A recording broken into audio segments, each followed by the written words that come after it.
French Revolution, Volume 2, Book 2, Nanci.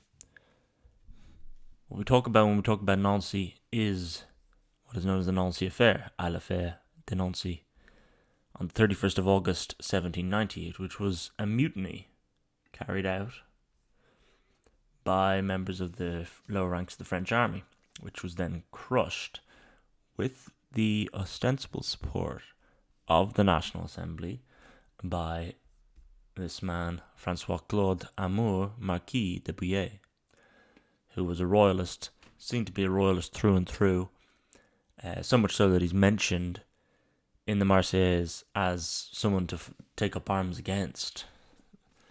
So these are the events of Volume 2, Book 2 that Carlyle is going to talk about. Chapter 1. Bouillé. So he's going to give us the background on this character. Dimly visible at Metz on the northeastern frontier, a certain brave Bouillé, last refuge of royalty in all straits and meditations of flight, has for many months hovered occasionally in our eye. And Carlyle has mentioned Bouillé before, that although the revolution has been entirely successful in France on the frontiers, and in the peripheries, there are discontents, especially among the peasant class, who believe that it has gone far enough. And also you have to remember, in places like Nanci and Metz, these are frontier lands near the Rhine, kind of not safely held lands, right? There are German admixtures here, and it would have taken a lot to defend them, to garrison them, and the armies there were ready for war, not with an internal civil collapse as what is actually happening in France, but with armies coming from the Holy Roman Empire, so from Austria or from Prussia, though more likely from Austria at the time. That national Lapithé feast of constitution making, which we saw in the last book, which was the Fête de la Fédération, as in loud denial of the palpably existing, so it's ignoring these peripheral troubles. Its worst brotherhood will sooner and the more surely lead to cannibalism. Bouillé, for present, commands in the garrison of Metz. Marquis de Bouillé is a determined loyalist, not indeed disinclined to moderate reform, but resolute against immoderate. So he's seen as, in traditional French view of the revolution, the sort of standard view of the revolution, Bouillé is seen as this great enemy, staunch royalist, stubborn, obtuse, and violent, and just ultimately the embodiment of repression. But what Carlyle gets at there is actually to still be in charge of the garrison in 1790 at Metz means you are willing to put up with certain levels of reform, right? We're over a year past the Bastille at this point, and he's still in charge. So I don't think that quite rings true. So that's what Carlyle says. Determined loyalist, but not indeed disinclined to moderate reform. He might cross, say, to Trèves or Coblentz, where exiled princes will be one day ranking, or say, over into Luxembourg, where the old Bouillie loiters and languishes. So these are outlets of emigration. If Bouillé didn't believe in the moderate reform that had taken place, he could have left by now. Coblentz is just across the Rhine. Or in Luxembourg, that's where old Broglie is. If you recall, Broglie is this man, the Victor Francois II Duc de Broglie, and was Marshal of France at the time of the French Revolution. Rather than sending in de Broglie, the war god, to quell discontent in the National Assembly, they sent Debrez, who was Mercury, right, the messenger of the gods. So Broglie is gone, he's in Luxembourg. But Bouillé here, our brave Bouillé, who's going to get such notoriety, he's still sticking it out at the moment. He maintains as yet with his cousin Lafayette some thin diplomatic correspondence. A few years ago, Bouillé was to have led a French East Indian expedition and conquered Pondichéry, the French Indian outpost, and the kingdoms of the Sun. But the whole world is suddenly changed, and he with it. Destiny willed it not in that way, but in this. So, sort of a damning indictment of the visions that Bouillé probably would have had as an aspiring young member of the French army, that he would be able to go on Indian expeditions and create glory for France throughout the globe. But here he is in Metz, having to deal with civic collapse. Chapter 2. Arrears and Aristocrats. Discipline, which is at all times a kind of miracle, works by faith, says Carlyle. We saw the hired fighters refuse to fight. These are the sort of Swiss Guard mercenaries that are in the French army. Besenval with that convulsive, unmanageable camp of his. There are two grievances, says Carlyle, and these are grievances of the more radical who still want more reform, right? The officers are aristocrats, and there is also the peculation of one's pay. Aristocrats almost all our officers necessarily are. They have it in the blood and bone. Something tangible, inextricable, ability to lead. This was 100% the belief, and as Carlyle had mentioned earlier, discipline was a miracle, and it was only preserved through these people who were bred for being in charge, and bred for the order, and bred for the purpose of maintaining that discipline. The soldier is sworn to be faithful not to king only, but to the law and the nation. These are the new oaths which have been taken in the last year. Do our commanders love the revolution? Sailed to exile princes in the Austrian Kaiser then, which was at the time Leopold II. The French military system seems dying of a sorrowful, suicidal death. So they can't seem to square this. They still have all the aristocrats in charge of key positions in the army, and those in the Constituent Assembly and those of the Revolution don't really like this, and there are discontents from below because, mainly again, think of it, why do the people from below murmur? Some people say it is because that they are part of the revolution, but deeper than that, they are only part of the revolution because it has hit the material, right? The second of the two grievances is the peculation of one's pay. They're not getting paid. There is yet possible a deeper overturn than any yet witnessed, that deepest upturn of the black burning sulphurous stratum whereon all rests and grows. And let us look at another literary officer for sake of variety. Not yet captain, sub-lieutenant only, in the artillery regiment Le Fer.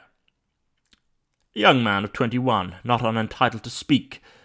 The name of him is Napoleon Bonaparte. To such height of sub-lieutenancy has he now got promoted from Bienne's school 5 years ago, being found qualified in mathematics by Laplace. He is lying at Auxonne in the west in these months, not sumptuously lodged in the house of a barber, to whose wife he did not pay the customary degree of respect, or even over the pavilion in the chamber with the bare walls. So just a sort of what is Napoleon up to at the time? He's not in the east, but he is rising up through the army. He's in the garrison in the west. The French army seems, though, nonetheless, on the verge of universal mutiny. So this Nanci affair isn't something which comes out of thin air, right? It has been bubbling since the revolution. Mirabeau proposes even that soldiery, having come to such a pass, be forthwith disbanded and organized anew. So Mirabeau, beginning to see himself as a moderate now, the way things are going, is still saying this can't be reformed. This is something which needs to be ripped up and made anew. Your alternative, says Mirabeau, is a slow, pining, chronic dissolution and new organization, or a swift, decisive one. The agonies can spread over years or be concentrated into 1 hour. With a Mirabeau for minister or governor, the latter had been the choice. With no Mirabeau for governor, it will naturally be the former. Chapter 3. Bouillet at Metz. To Bouillet and his northeastern circle, none of these things are altogether hid. Counter-revolution and return to the old, that's what he wants. French army demanding arrears, forming reading clubs, frequenting popular societies, is in a state which Bouillet can call by no name but that of mutiny. It is still an early day of August, the precise date now undiscoverable, when Bouillet, about to set for the waters of Aix-la-Chapelle, is once more suddenly summoned to the barracks at Metz. Well, the moment is trying. There are some 10,000 soldiers now in Metz, and one spirit seems to have spread among them. There was a German regiment named of Sam is thought to have been of better temper then. So again, we have the difficulty here. Do you fall behind the foreign regiment, this German regiment? Salm tramps to military time. Bouillé, though there is a barricading picket at the end of each street, and death under his eyes, contrives to send for a dragoon regiment with orders to charge. The dragoon officers mount. The dragoon men will not. Hope is none for him. A respectable mayor lending the money, the officers pay down the half of the demand in ready cash. So it is all about a demand for cash, says Carlyle at the end of it. They're frequenting these societies and so on, but all of those ideas, all those avenues of thought for the soldier come from the fact that he is disgruntled, and he is disgruntled because he's not getting paid. So the mayor lending the money, the officers pay down the half of the demand ready in cash, which is liquidated. Salm pacifies itself, and for the present all is hushed up, as much as may be. So it hasn't blown up yet, and that's why he talks about an as on yet unknown August date, because we're not at the 31st of August yet. Such scenes as this of Metz, preparations and demonstrations towards such, are universal over France. Damp Martin, with his knotted forage cords and piled chamois jackets, is at Strasbourg in the southeast. Vive la nation, au diable les aristocrats, to the devil the aristocrats, right? Military France is everywhere full of sour, inflammatory humour. Constitutional patriotism is in deep natural alarm at these things. So constitutional patriotism is really those who are content with the events of 1789 and want to now consolidate. Think Mayor Bouilly and increasingly think Mirabeau.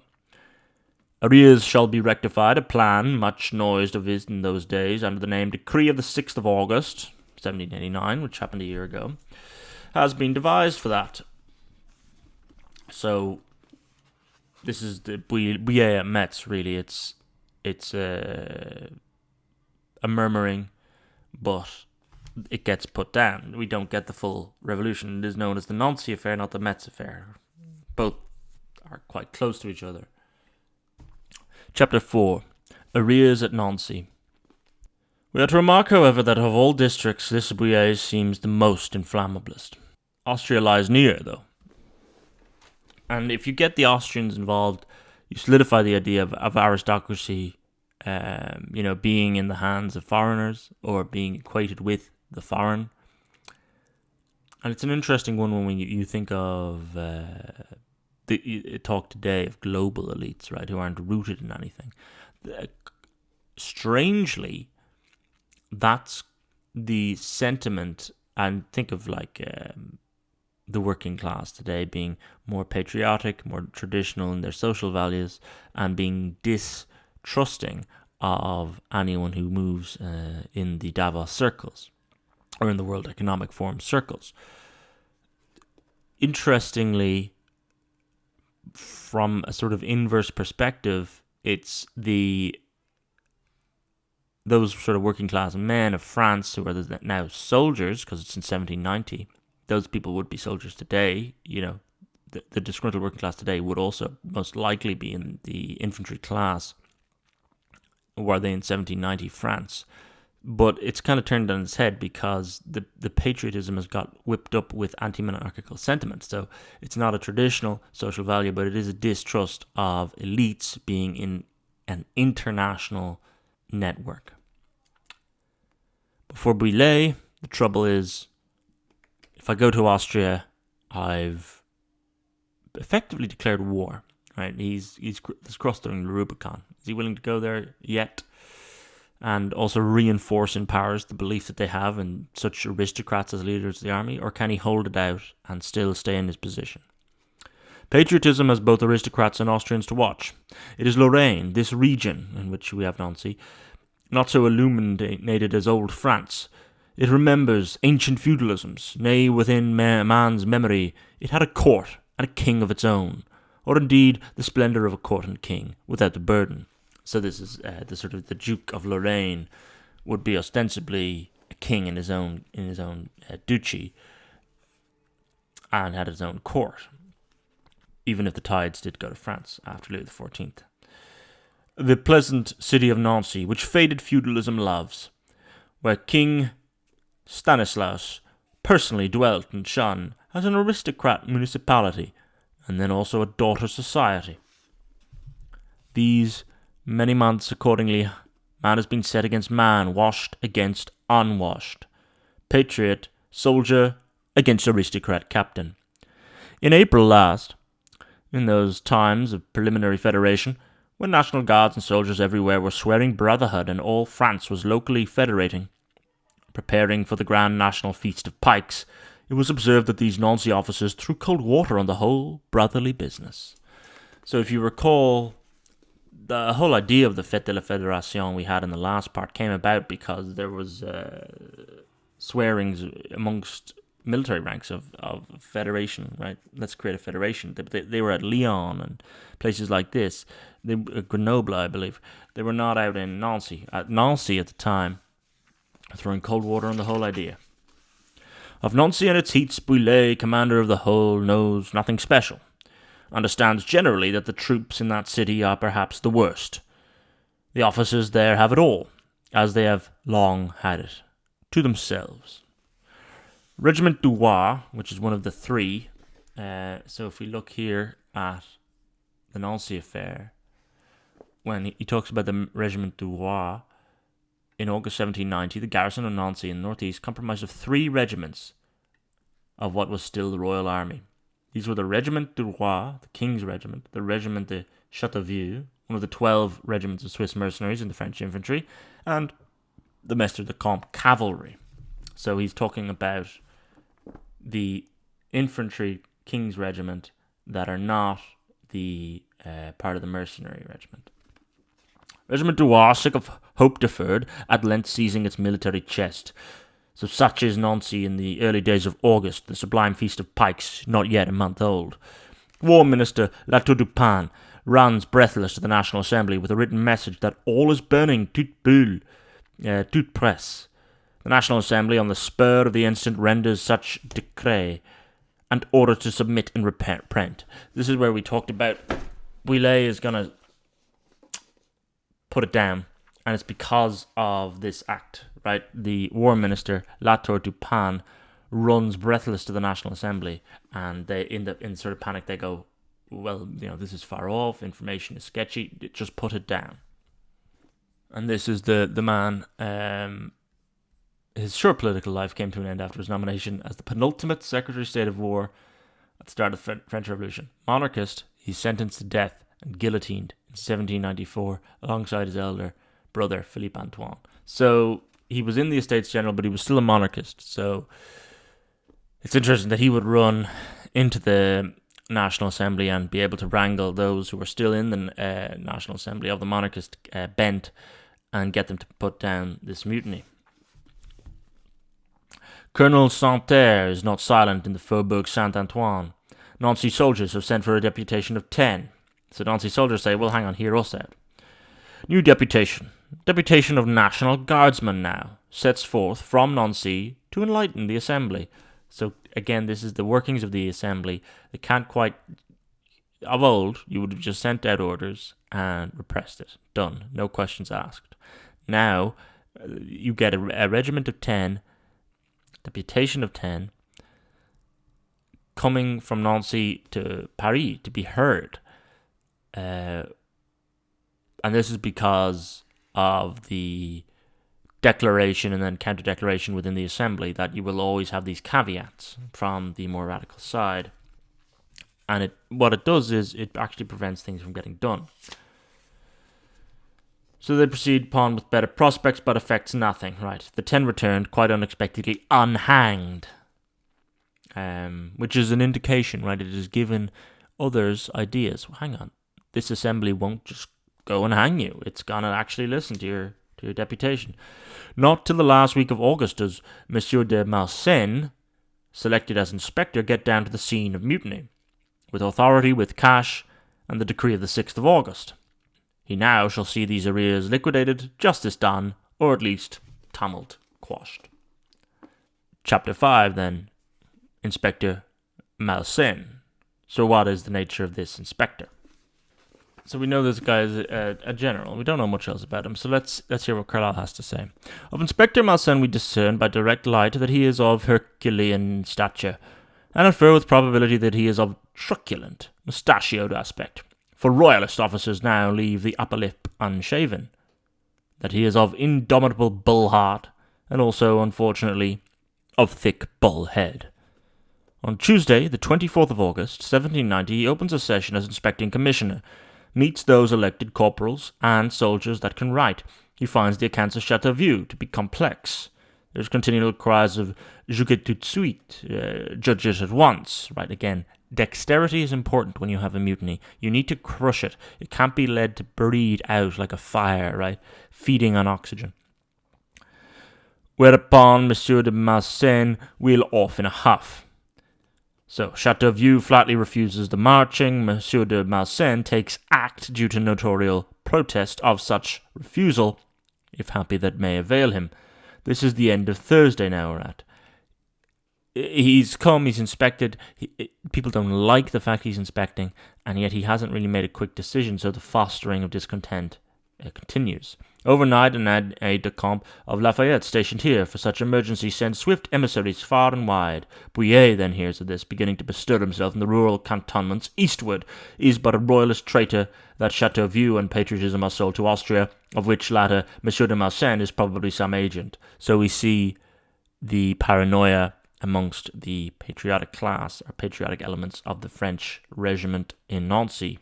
Think, if Bouillé comes in, that just confirms their view that he is under the pay of Austria. Officers say, "Pay us then, and we will march with you to the world's end." But under such circumstances, towards noon on Saturday, Monsieur de Malseigne thinks it were good perhaps to inspect the ramparts on horseback,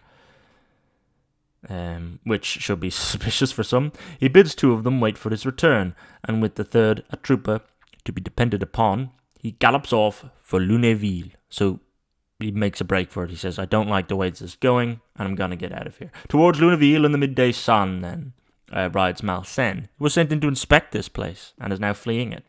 What a hunt, Acteon-like, which Acteon de Malseigne happily gains. We have Commandant Deneux, seized, and is flung in prison, with a canvas shirt, a sarre d'étoile about him. So some people are seized from the Regiment de Roi, get the Maître de Camp. Halt on the heights of Flinval, whence Lunéville can be seen all illuminated. So we have reached this far for Malseigne. That Herculean man, and yet it is an escape to no purpose.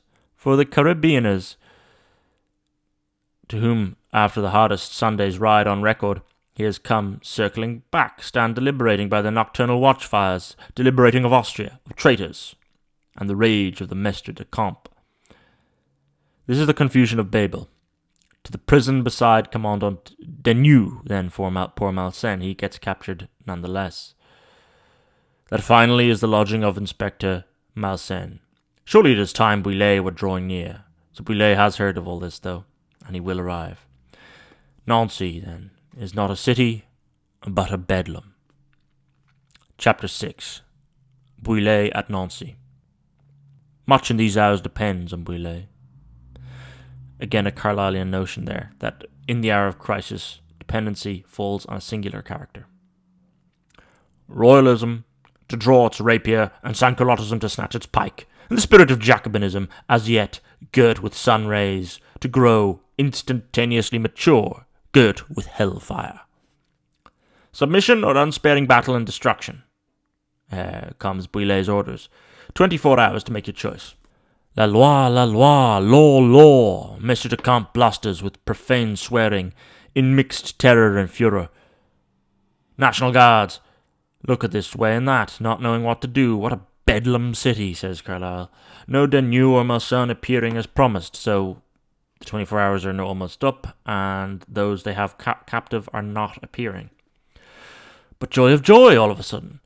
At the final hour, Malseigne and Deneux do verily issue, escorted by National Guards from streets all frantic with sail to Austria and so forth. They salute Bouillé unscathed. But this idea of the sold to Austrians ferments them too much, and there's a clangor and a crackle, and a gunshot goes off, and then fatal, says Carlyle. And, just as you think you've gotten away with it, there's a clangor, there's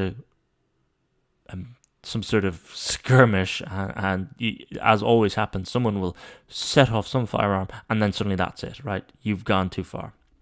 That sputter of the first musket shot has kindled such a cannon shot, such a death blaze, and all is now red-hot madness, as conflagration as Toffet. With demoniac rage, the Bouillet vanguard storms through the gate. Stanislaus, with fiery sweeps mutiny clear away to death, or into shelters and cellars. Bouillet gallops distracted, inaudible, and now has begun in Nanci, as in that of doomed hall of Nibelungen, a murder grim and great. The reference to the Nibelungen there being an indication of Carlyle's agreeableness to German mythos. Could tumult awaken the old dead Burgundian Charles the Bold? He might stir from under that rotunda of his, never since he, raging, sank in the ditches, and lost life and diamond was such a noise heard here. Fortune, favouring the brave, dragged Bouillet, as himself says, out of such a frightful peril by the hair of the head. Civil war indeed is chaos. So what Carlyle is conveying here is just the pure chaoticness of it all. First of all, Malseigne was sent to inspect troops. Then he found the situation so bad he had to flee. Then he sort of flees in a circular motion, gets caught up, gets imprisoned. Bouillet comes in, gives them 24 hours, or else I'm going to crush you. The final moment, just as they're ready to ride in, they release the prisoners, the patriots in the soldiery class, in the Regiment de Roy, release the prisoners, and then everything thinks it's okay. And as they are collecting the prisoners, there's a tumult. Oh, these people are sold to Austria. Gunshot goes off. So this is chaos. And civil war indeed is chaos, says Carlyle. And in all vital chaos, there is new order shaping itself free. But what a faith this! That of all new orders out of chaos and possibility of man and his universe. Louis XVI and two-chamber monarchies were precisely the one that should shape itself. Paris so agitated and divided. Fancy how it went when the continually vibrating orderlies vibrated thither and hand gallop. National Assembly demands revenge for murdered brothers. Dismissal of War Minister Latour du Pan. And we've seen Latour du Pan, where he's going to end up. He is a royalist.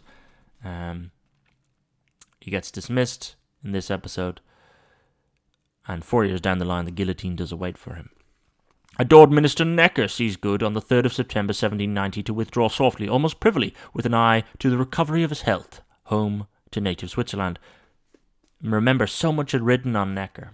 So much had written on this man, Jacques Necker, that it's interesting that he slips away in 1790. And we can see here, faced with opposition of the Constituent Assembly, he resigned in September 1790 to a reaction of general indifference. Everything had depended upon him. He was a hero in the 7 years prior to Bastille. He would come in and save the finances, bring the country back to rude health. And now, just after this affair in Nancy, he slips away quietly. Royalist Latour du Pan does, though, for now, continue as minister. We know that won't last long, though.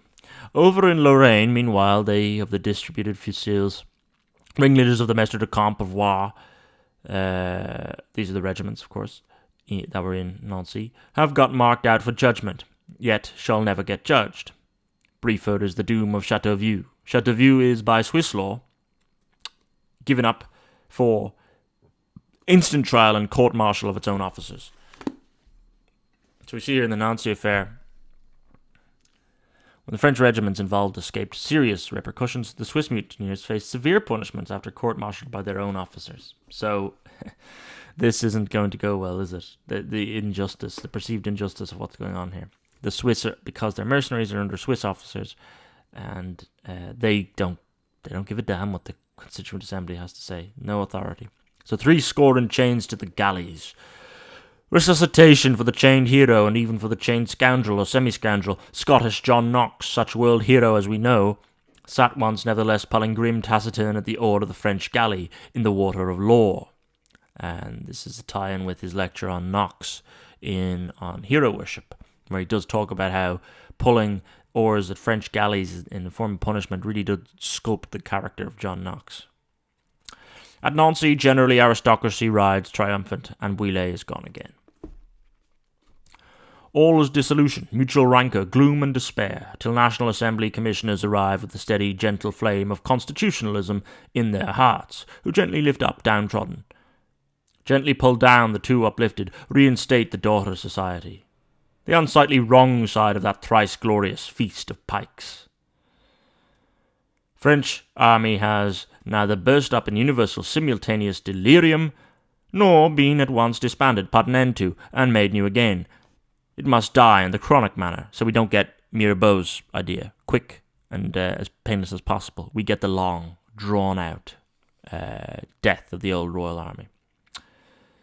3 years by inches, with partial revolts, as of Brest sailors and the like, which dare not spread, with men unhappy, insubordinate, officers unhappier in royalist mustachios, taking horse, singly or in bodies, across the Rhine.